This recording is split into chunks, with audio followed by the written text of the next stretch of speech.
Hi, it's Heather with another installment of R-Rated Reviews. It's a happy Friday night. It's more about, tonight's going to be R-rated do-it-yourself for the sanding on the drywall. Been waiting for this stupid fucking Rush song to end. I hate Rush. I want to get one of these at my next place. That system is the New Tone system from 1972, and the house was built and it still works. Speakers in all the rooms. I need to get that at my next place. I'm in the bathroom, and even though I didn't mud this room the other night with you guys, I went around the house and I mudded a bunch of stuff because I took hooks down, and I took, in the kitchen I had like the black piping. It looks like the old black style pipe that I had the pots hanging from. I took mine down, and so I took all my pocketbook hangers. I had all these hooks all around the closet. I don't want to leave the house trashed, so I went around spackling a lot of holes. I feel like I'm moving out of an apartment that I'm trying to make sure I get my deposit back on. But he didn't have stuff hanging all over the place, and so I don't want to leave his place trashed. Whatever. The spackle was out. I mixed a little more. What I did was, this is where the painting was on the wall that I did. I took it down, and I guess because they were like 6 separate paintings, they would move a little, and they'd scrape the paint and little nail holes. So I spackled this, and I'm starting in here because Sloth is watching some Hobbit movie, and I don't want to hear that or do this in front of him. By the way, I never thought to tell you. You guys are asking like stuff that I'd done that I forgot to tell you. I made the countertop. So I built the countertop and put all the tile on it when I was doing the tile for the walls. Okay. I fucking love this sink. So this is the bathroom I was telling you guys about with the restored tub, where the toilet was yellow, the tile was yellow, the tub was yellow. And initially, I restored the tub, but we put a white overmount drop-in sink when we did the toilet. But his brother showed me this sink just before Christmas, like 3 years ago. And I'm like, oh my gosh, the color, turquoise. I'm like, I love that sink. And he's like, I got it at Lowe's. I'm like we butt heads. I think that's why, because he shops at Lowe's. But he said it was a custom sink that was like $300, and some guy was fighting with them to take it back, and they don't take custom orders back. But whatever, Lowe's took it back. They sold him that sink for like $14. And I was like, the fuck? I mean, he just scours the clearance aisles. So I'm like, that's the color we're doing the bathroom. So his brother gave TJ for Christmas that year. And I'm like, I didn't care. I love the fucking color. Here's the problem though. We had just put an undermount sink in. So when I built this countertop, I wasn't about to rebuild it and make another one. So what I did was I had an extra piece of tile. I'm still using my Ryobi tripod, so as a phone stand. So what I did was, there was a hole cut in the countertop, and I wasn't going to make a whole new countertop, but I love this sink so much that I took the new sink out, that was the drop-in, and I routed the countertop, and then so that I could get the tile, we had an extra piece of tile, to be flush with the countertop, and then used a diamond tip hole saw to make the hole for the drain, and installed this on top of the tile so that, you know, if you look underneath. Yeah, there's the original hole from where the other sink was, and I put the tile in.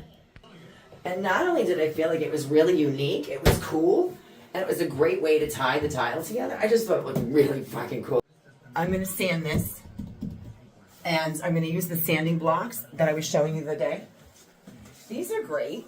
I really like these. They're convenient, but they're getting pricey, especially the ones that are on an angle, because you can get into cracks in like the edges of stuff and in corners. I got the 3M. You just pull the top. This was a shitty piece. It's ripped. So pull this back and take the old piece out. It's actually easier if you take it this way, because if you look inside, that's how the teeth go. So it has these teeth that grab the paper on both sides.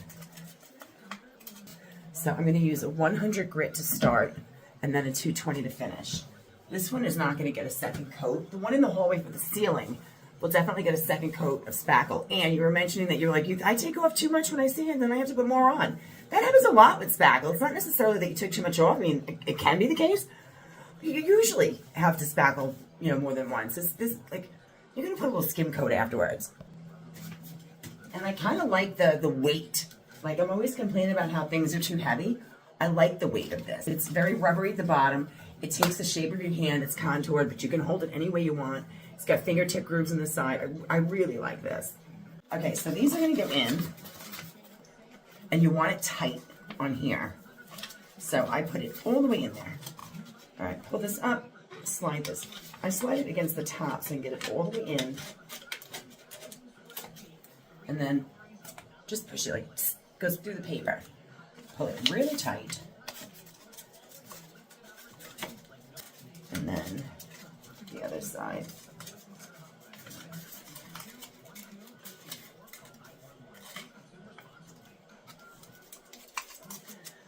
Nice and tight. Like a box. 100. So.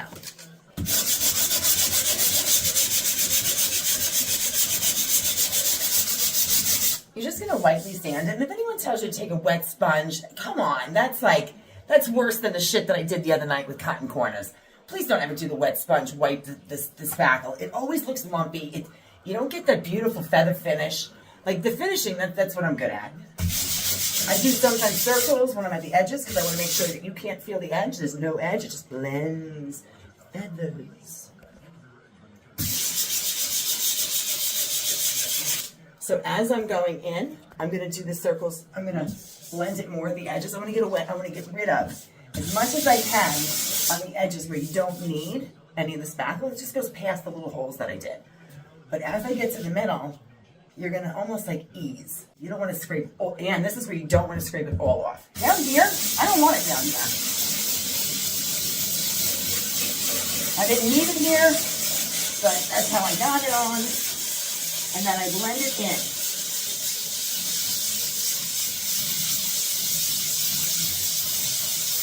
You want to take off as much as you can so that there's the least amount left over, but you don't want to see things coming through that you spackle over. If you start to see even see an outline, just stop. You may have to coat over it at that point, but just stop.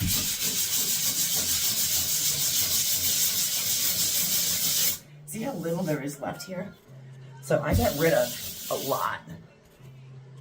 Because it didn't really need to be there. Like, I'll show you down here now.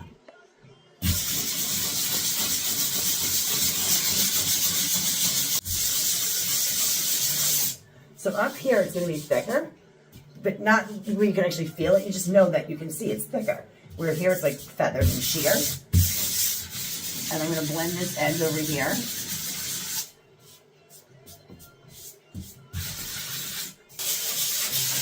And the reason I did this wall is because it was kind of bumpy and fucked up to begin with. Not from me, just from over the years. It didn't have a smooth finish. And I went and painted it, and you could see other people's like spackle streaks and stuff. So it just needed it.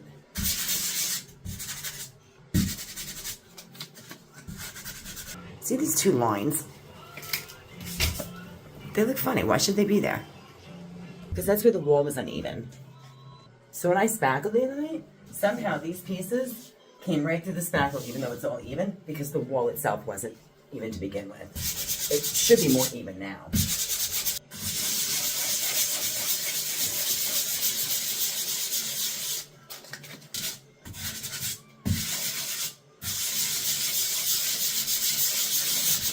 Now I'm going to take a very lightly damp cloth and just wipe off the dust. Let it dry. Check out the finish on it, and then I'll put a touch-up coat of paint on it. Okay, so I have the bare paint, and that's why I like when there's only a little bit left. I put them in the Tupperware because they're easy to shape and mix. But in this case, this one says Cool Jazz, Bare Premium Plus Main Bathroom. Oh, April 2020. But you know what? It's in airtight Tupperware, not a paint can. Oh yeah, it's fine. I'm still gonna mix it, but I'm not gonna mix it like with like a paint mixer and a stick. I'm gonna take a beater, because see this line? There's a line of color here. No matter how much I shake it, it's not gonna go away. So I am going to give it a really good mix with my whisk. Oh, the color is changing. Check this out.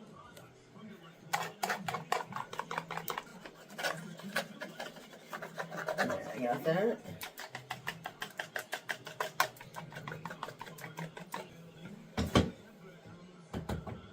all mixed.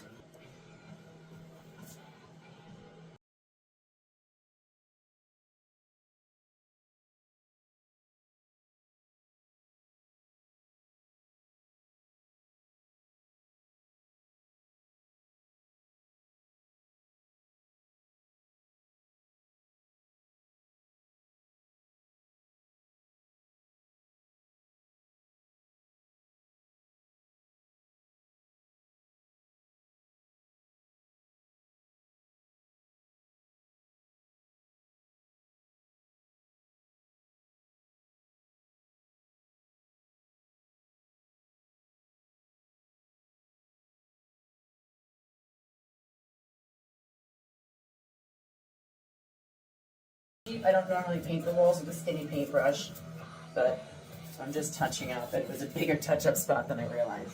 Alright, good. You're done. Okay, this one's done for now. I don't have to show you how to sand all this stuff, but there is one I want to show you with the ceiling because I'm going to do something different.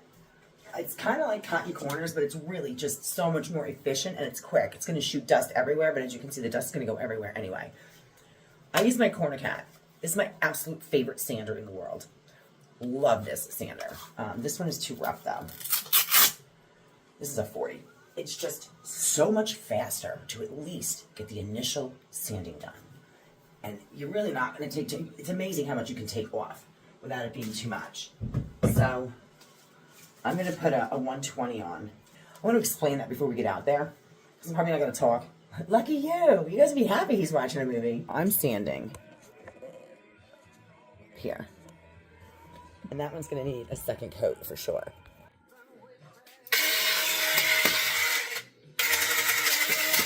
Not now.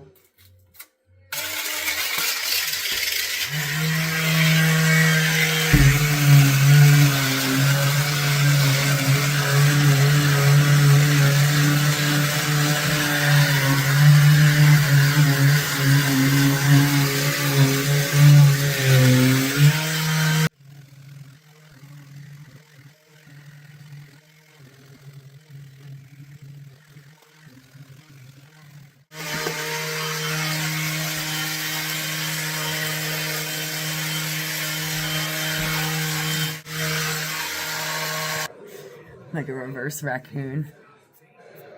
I had a lot of messy spackle on there from the other night. Remember, I'm a slob, and there were spots that were like chunky. I would have been sanding forever with my arms over my head. So that did a really nice initial job. Hold on. Okay, that's what we're looking at. That's gonna get another coat. It's also discolored because the ceiling was painted a couple years back, but I did a shitty job. It's not lumpy, but it's just needs another coat. So over here, the mesh here, I gotta fill in the dips. So I'm gonna sand it down more because it's still too much. It's fucking spackle in my coffee. So I have to take a shower. If you don't wash this off, it will dry your skin out like chalk. It takes all the moisture in your skin and sucks it up. I'm gonna quickly sand this one. This one's gonna be the same 3M, and I'm just gonna do the circular motions, feather it, and get it smooth.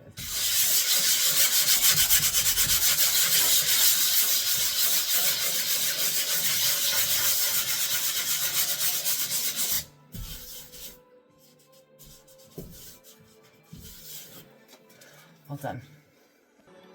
Now I'm just going to quickly go down and look at the Swiss cheese holes from the pellets and see how that looks, because I haven't sanded that yet. This is definitely getting the Corner Cat for a minute because I did it kind of thick and I can see some edges that are too rough. And I want quick.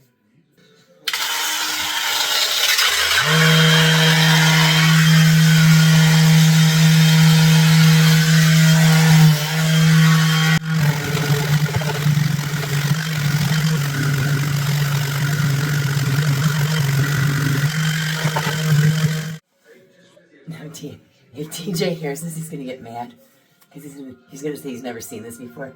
If you tent, you know when I was talking about tenting the tub, if you put up, don't use tarps. Here's a little tip if you don't already know. damp sheets. You want to hang damp sheets. The dust won't get through the fabric and it'll catch it. And then it won't go all over your house like it just did. So, and I did too much, almost on purpose. You can see the holes that I spackled. They're still pretty smooth, but I got the excess off. So I can feel the indent. That's not really a big deal because I'm just gonna skim. So the rest of the chunky stuff that was too thick is now removed. And I'm just gonna very lightly put a second coat of spackle just over those holes. And then when that dries, you can just lightly sand it. Very little. See? All my messy spackling the other night? This is all that's left. That side's fine. I just have to touch up the tiny skim coat. I mixed a small batch of the mud from the other night. Okay. So I'm gonna do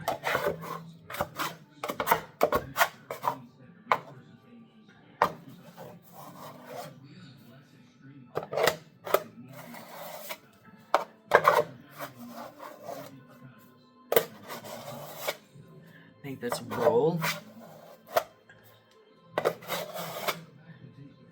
and then like pastry, pull a little roll off.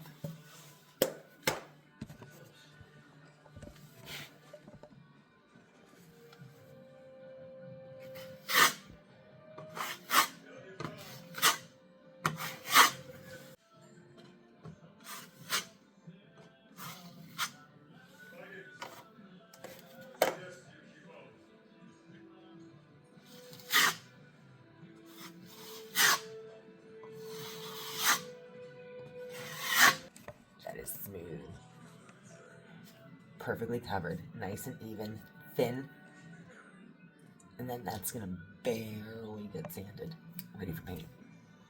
I'm gonna use the rest of this spackle to touch up that awful ceiling, and I'll use a little more care tonight.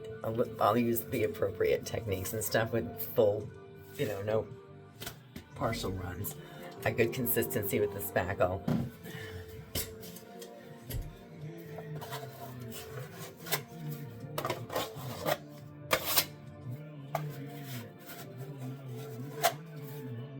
Because this is a bigger area, I need a bigger lumber roll so I can make one whole straight pass.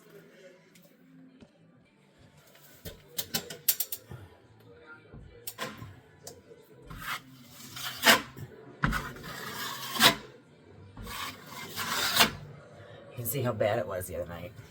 All those missing spots. I'm going smoothly. It's skipping over dents. I did a really shitty job the other night. Yeah, that's too thick.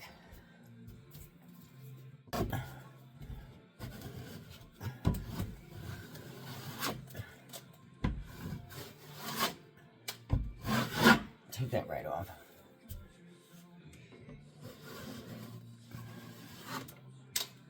That looks like shit.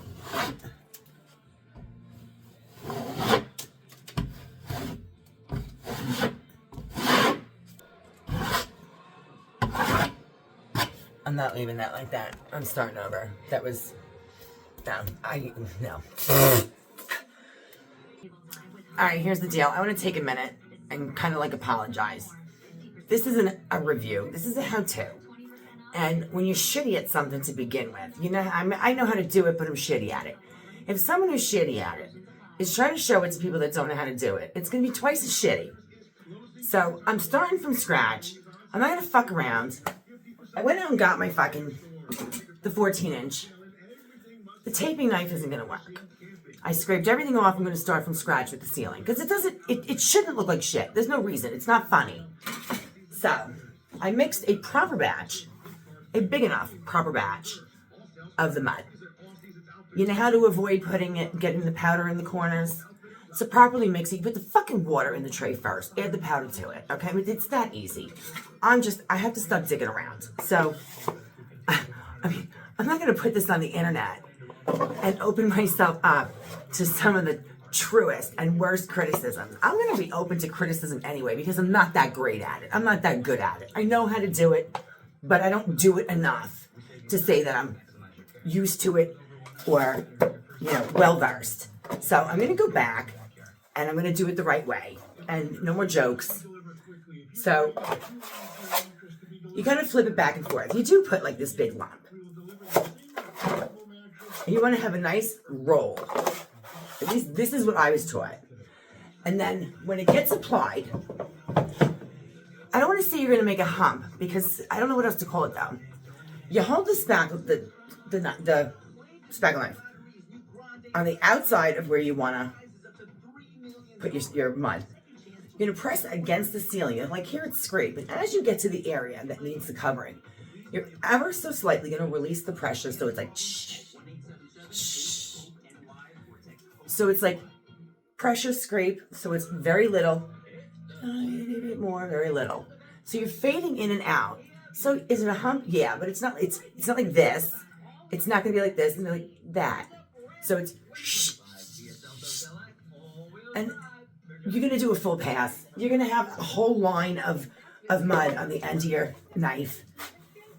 And you're gonna go in one pass and get it right the first fucking time. So let's go do this the right way. Okay, the music's off, kiddings aside. See if you can hear this.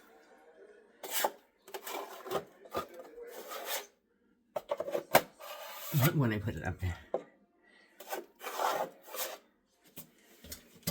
Okay, listen to the shh. TJ, can you turn that down just a little bit, please? I thought you already did. I did. Did you turn it back up? No.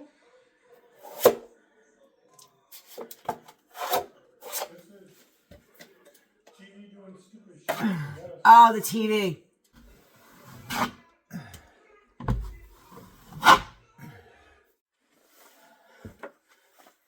I am so sorry. I got it done. This is all crooked.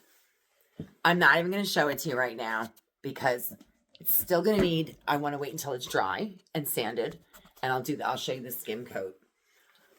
It's totally my fault, but I kind of I'm trying to concentrate. As my carpentry instructor once said, when someone asked him how much he knows about electrical, he said, I know enough to be dangerous. Okay, so I know how to do it, but I don't do this every day. I do like a multitude of different jobs. So I'm like that jack of all trades, master of none. And I haven't done this in a while, so I'm trying to concentrate. And all of a sudden, I'm like, trying and I got it in my eye, and all of a sudden I hear some fucking hobbit sock. I'm like, what in the fuck? So I'm just gonna stop making the video. When it's dry, I'm gonna fix it. I'll show you the skim coat, and you'll know the appropriate way to do it, even without the skill or the skill set to carry it out. By the way, really quick, this is the sitting area in our bedroom. You see this? See this big TV on the wall? Okay.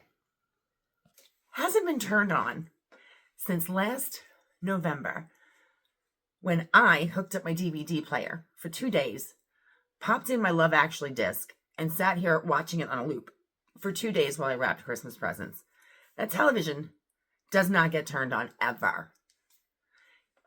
It's like a 48-inch TV. It's mine from my living room at my last place. And yes, I'll be taking it with me. I mean, it's a pretty sizable TV. He can't fucking come in here. He can lay in bed. He can sit on the couch. It's a comfort zone. No, this is what I'm talking about. In the middle of the fucking house. In the living room. Every single fucking day. Like clockwork. For the rest of the night. With the TV. No matter what I try to do. In the middle of the house. Not all the way at one end where the bedroom is. Go off to yourself. Let me do something. So. I'm starting to lose my shit a little. So I apologize. I lost my patience.